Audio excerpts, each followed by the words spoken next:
दोस्तों आज हम दिल्ली का जो सचिवालय है उसके बाहर 181 में काम करने वाली कुछ महिला साथी हैं जो कि पिछले करीब 4-5 साल से ये लोग काम कर रही थी और इनको डायरेक्ट रखा गया था वहाँ पे। और अभी क्या हुआ, एक प्राइवेट कंपनी को दे दिया गया है और वहाँ पे कुछ प्रॉब्लम है, उसकी वजह से पिछले 30 दिन से ये दिल्ली सचिवालय के ठीक सामने जो गेट है जहाँ पे केजरीवाल जी बैठते हैं वहीं पे ये लोग बैठी हुई हैं। अभी तक इनसे कोई भी वार्ता उनकी हो नहीं पाई है। शायद आज कुछ लोग इनके बात करने गए हैं, देखते हैं क्या होता है। सबसे बड़ी बात यह है कि अभी ये लोग यहाँ जो अब बैठे हुए हैं वो लगातार बैठे हुए हैं, रात को भी बैठे होते हैं। और ख़ासकर इनसे बात किया तो इन्होंने ये बताया कि इनकी सुरक्षा में केवल एक महिला पुलिस होती है बस, और कुछ नहीं होता है। और इनके साथ अगर किसी तरह का कुछ होता है तो इसके जिम्मेवार कौन होगा। और सबसे बड़ी बात है, ये जो हेल्पलाइन बनाया गया था वो दिल्ली में एक बहुत ही शर्मनाक घटना घटी थी, निर्भया कांड, उसके बाद बनाया गया था। और वे खासकर इनके पास जो कॉल आते थे वो किसी महिला के साथ कुछ रेप की घटना हो, कुछ छेड़खानी हो या फिर कोई भी महिला से जुड़ी कोई भी सहायता की ज़रूरत हो तो इनके पास फ़ोन आता था और ये उनकी मदद करते थे। तो आइए हम एक एक करके इनसे बात करते हैं और जानते हैं कि इनका क्या कहना है इसके बारे में। मुझे 4 साल हो गए यहाँ पे काम करते हुए और प्रॉब्लम ये आई थी कि हम लोग ठीक ठाक काम कर रहे थे। महिला आयोग से अभी ये हेल्पलाइन चल रही थी 3 साल से, जब से ये आपकी सरकार आई है तब से। उसके बाद से अभी इनको बहुत सारी प्रॉब्लम्स आने लगी थी यहाँ पे। इन्होंने जो मेन प्रॉब्लम बताई थी हमें यहाँ से शिफ्ट करने की, वो बताई थी सिर्फ एक सॉफ्टवेयर की प्रॉब्लम है जो कि सॉर्ट आउट नहीं हो पा रही है थोड़ी सी। तो ये बोला गया था कि आपका सिर्फ ऑफिस शिफ्ट कर रहे हैं, एज इट इज़ रहेगा काम और बाकी सभी चीज़ें आपकी। लेकिन जब हम वहाँ गए तो वहाँ पे जाके जब हमें पता चला कि बिल्कुल ही सब हमारे ऑफिस का जो शेड्यूल था, पूरा टाइमिंग, शिफ्ट और कैब वगैरह सब हमारा सब चेंज कर दिया है। और बहुत ज़्यादा गंदे तरीके से बात की उन्होंने एयरटेल के जो वहाँ पे सीनियर पर्सन थे जिसने हमारे साथ मीटिंग की। स्वाति मालीवाल से मिली थी इसके बारे में? मिले तो नहीं है, लेकिन उन्होंने ना वो खुद मिलने आई, सिर्फ एक मैसेज आया था कि वो वहाँ पे कुछ लोग हमसे मिलना चाह रहे हैं। धरने पे बैठने के तीसरे दिन बाद उन्होंने हमें वहाँ बुलाया और वहाँ पे जो उनके हैं, स्वाति मैडम नहीं थी और बाकी लोगों से मिले थे वहाँ। अच्छा, ये बताइए, जैसे 30 दिन से आप यहाँ पे बैठी हुई हैं, ठीक है, तो केजरीवाल साहब इधर से ही जाते होंगे, इसी गेट से? नहीं, इस गेट से नहीं है। हाँ, उनका आना उनको तो चिट्ठी मिली होगी, बिल्कुल उनको जानकारी है। हाँ। तो कभी उन्होंने सोचा कि भाई आके मिले कम से कम? नहीं, कोई नहीं। मनीष सिसोदिया के तो घर पे जाके बाकायदा हम लेटर देकर आए और सीएम ऑफिस में हमने लेटर पहुँचवाया है। बहुत टाइम हो चुका है लेटर पहुँचाए हुए भी, और उन्होंने अभी तक ना मिलने की कोई कोशिश की है, ना बात करने के लिए, ना कभी मिलने के लिए बुलाया किसी को, सीनियर्स को, आप लोग को जो यहाँ से एक प्राइवेट कंपनी में भेजा गया तो उसके लिए कोई लेटर दिया गया?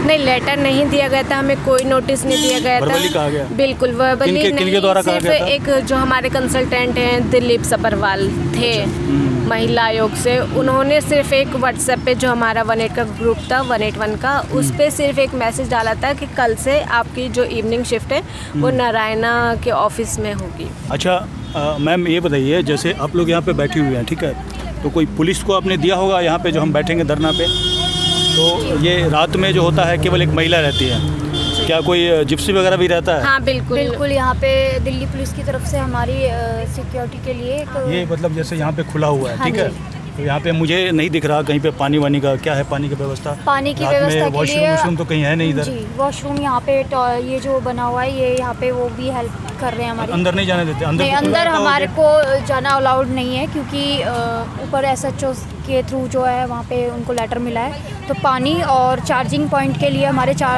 फ़ोन चार्जिंग के लिए ये चीज़ बोली गई थी, तो बीच में थोड़ा सा इशू हुआ था, वो नहीं कर रहे थे।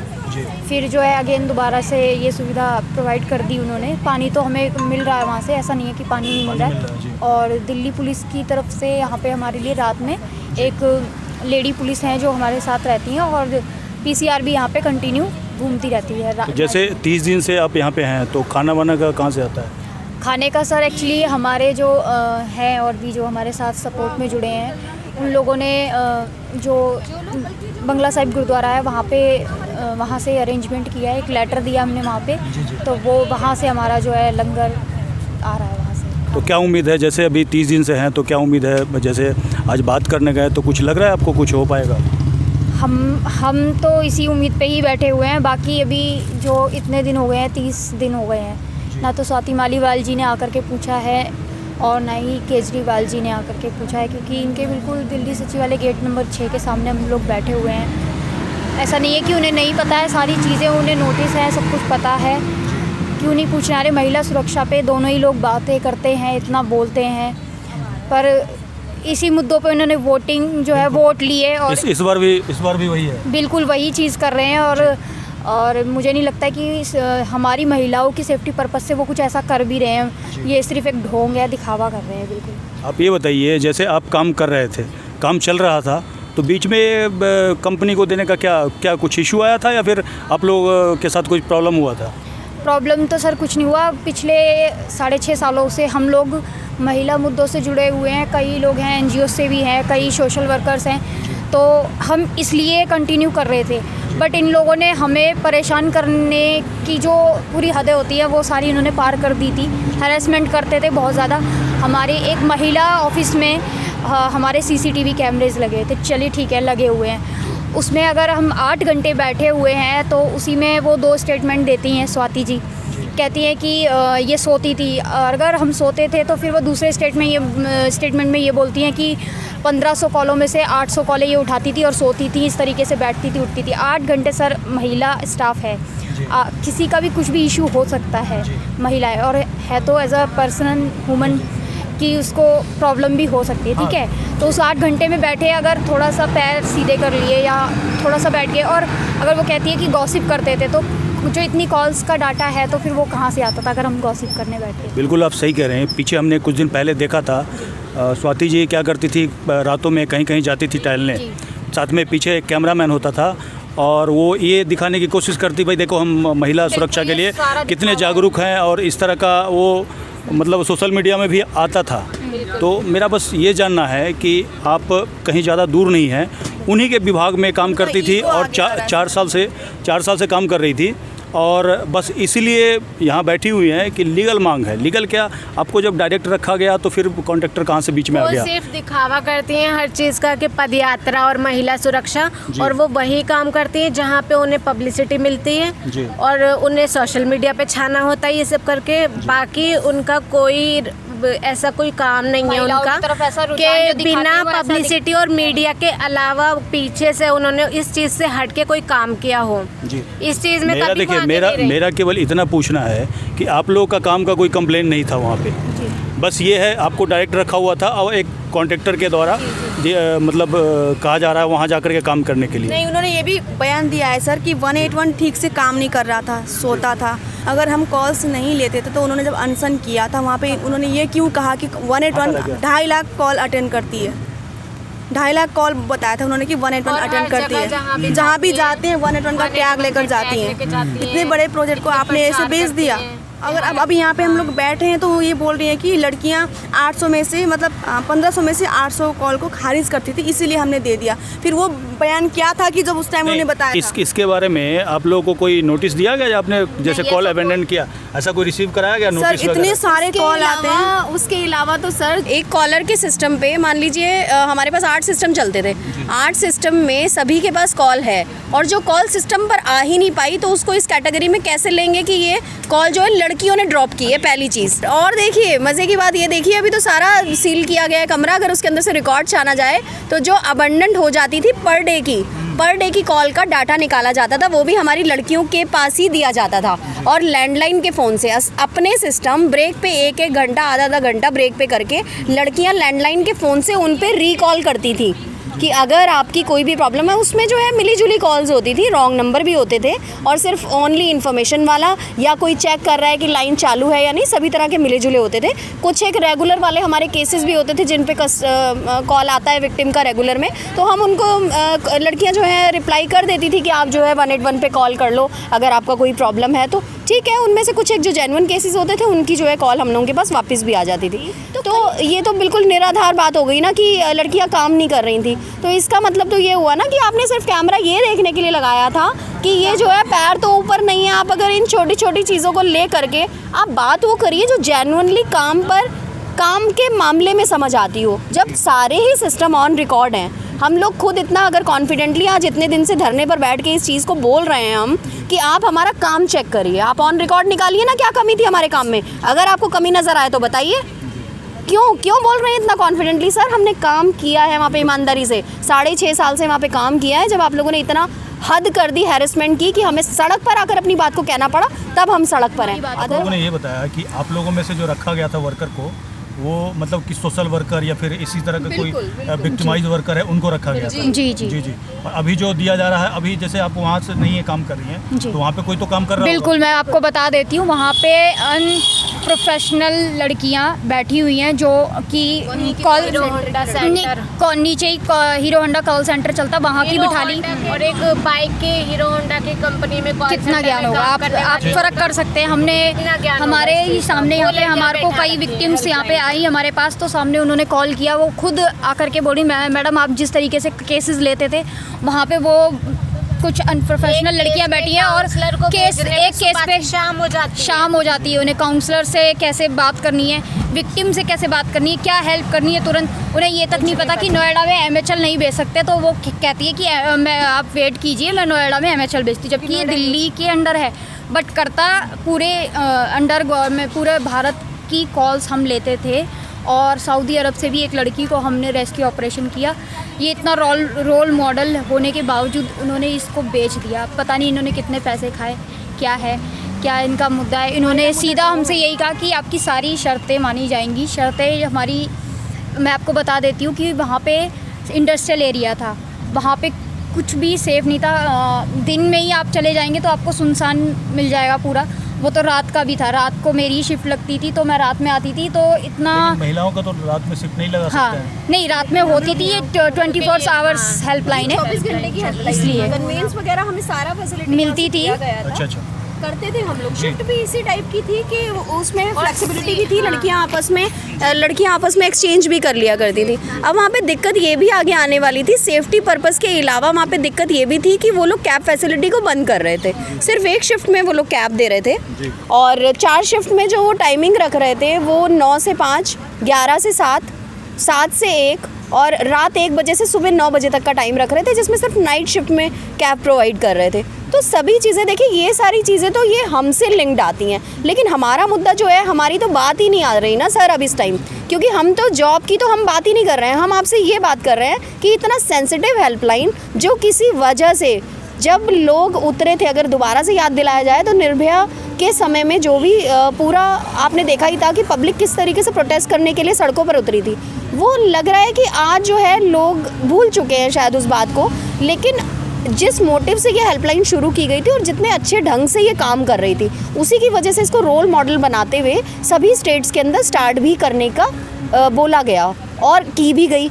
लेकिन आप ये बताएं ना कि जिसको आप रोल मॉडल बता रहे हैं और सारी दुनिया उसको देखने के लिए आ रही है हेल्पलाइन को, कि इस हेल्पलाइन में लोग किस तरीके से काम कर रहे हैं, इन लोगों ने अपने सॉफ्टवेयर को किस तरीके से लगा रखा है, इतनी बारीकी से नोट करके जाते थे सब लोग कि हम लोग भी अपने स्टेट में जब इसको स्टार्ट करेंगे तो हमें दिक्कतें ना आए, हम लोग एडवाइस ले सकें। सारी चीज़ें सामने थी सर। जब एक चीज़ रोल मॉडल है और उसको ही उठा करके आप जो है प्राइवेटाइज, हर एक सेक्शन को उठा के प्राइवेटाइज, तो इसका मतलब है महिला आयोग भी प्राइवेटाइज हो जाना चाहिए। कल को उठा करके CM ऑफिस को भी प्राइवेटाइज कर दीजिए, सभी चीज़ें प्राइवेटाइजेशन में ही कर दीजिए जब आपको फ़ायदा नज़र आ रहा है। तो कितने लोगों को प्राइवेटाइज करेंगे? सभी जगह प्राइवेटाइजेशन करते जा रहे हैं, तो ये पक्का होने के वादे कहाँ गए आपके?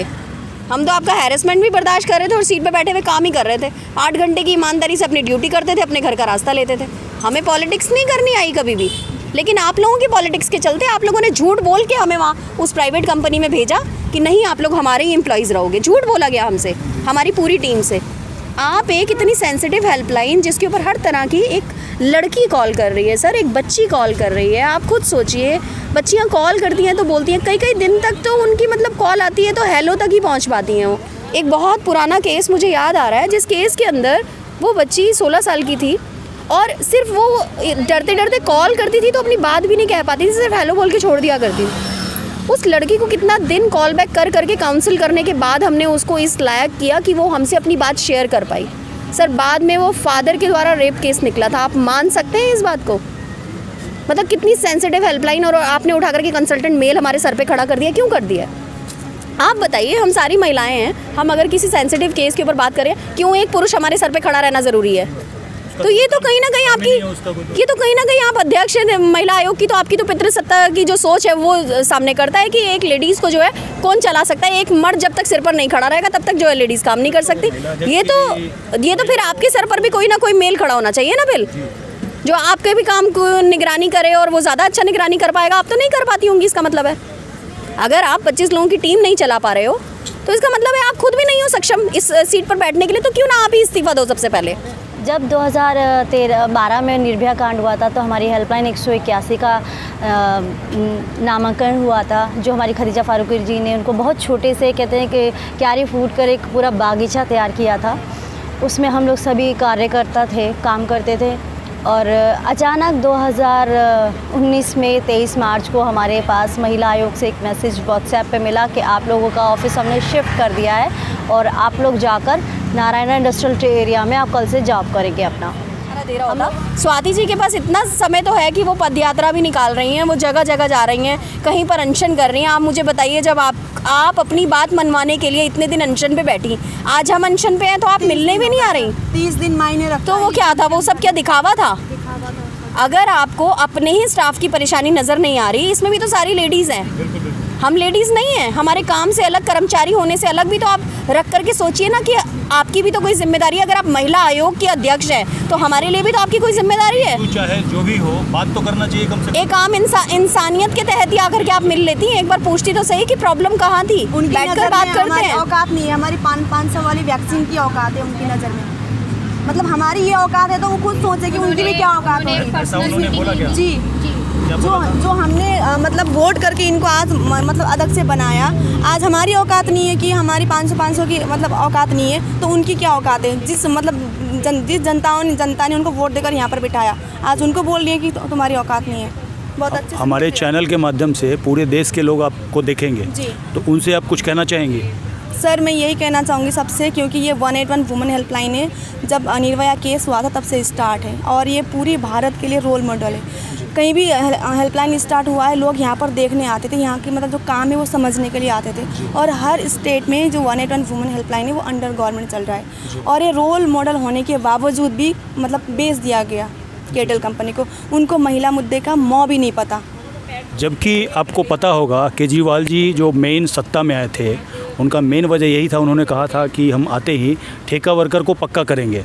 तो आप लोग डायरेक्ट में काम करते थे और अभी आपको क्या कर रहा है, ठेका वर्कर बनाया जा रहा है। पक्का करना तो दूर की बात है, यहाँ पर तो हालात दिया है कि उठा करके सभी को प्राइवेट कंपनी में बेच दें, स्टाफ को भी बेच दीजिए उठा करके एक चलती हुई अच्छी खासी हेल्पलाइन को, जो कि और दे भी आप ऐसी आईटी कंपनी को रहे हो जिनको महिला मुद्दों की कोई तमीज़ ही नहीं है। उनको जब लेडीज़ से बात करने की तमीज़ नहीं है तो वो क्या महिला हेल्पलाइन चलाएंगे? हमारे सर पे एक ना एक मेल पर्सन खड़े रहते थे। अगर किसी महिला का अगर हम पर्सनल चीज़ें हैं जो हम बात करते थे, जैसे कि रेप विक्टिम है या कोई अपनी पर्सनल बातें हमसे शेयर करती थी, वो यहाँ पे सेफ़ रहता था। आरटीआई के द्वारा वो कोर्ट में आरटीआई लगा के ले सकता था। अब क्या इस चीज़ की क्या गारंटी है कि वहाँ पे उस केटल कंपनी, एक कॉल सेंटर है, बीपीओ कॉल सेंटर है, वहाँ पे आरटीआई लगा के वो अपनी चीज़ें सेफली ले सकती है और सेफ़ रहेंगी, है ना? सबसे बड़ा सवाल तो यही है हमारा और इसलिए हम इस चीज़ के लिए बैठे हैं। लोगों को लगता है कि हम जॉब के लिए बैठे हैं, हम जॉब के लिए नहीं बैठे हैं। हम तो दोस्तों इस तरह से आपने देखा कि मतलब केजरीवाल जी का जो ऑफिस है उसके ठीक सामने ये लोग बैठे हैं, लेकिन सुनवाई करने के लिए कोई नहीं है। खैर ये फिर आप इसको देख करके जज करें कि एक वर्कर का मुद्दा होता है, चाहे वो पुरुष वर्कर हो चाहे वो महिला वर्कर हो, तो सरकार इतनी खामोश क्यों हो जाती है? आप नीचे कमेंट करके बताएंगे और इसको अधिक से अधिक शेयर करेंगे ताकि अधिक से अधिक लोगों तक ये जानकारी पहुँचे और कम से कम इनकी जो आवाज़ है वो पहुँच पाए। धन्यवाद।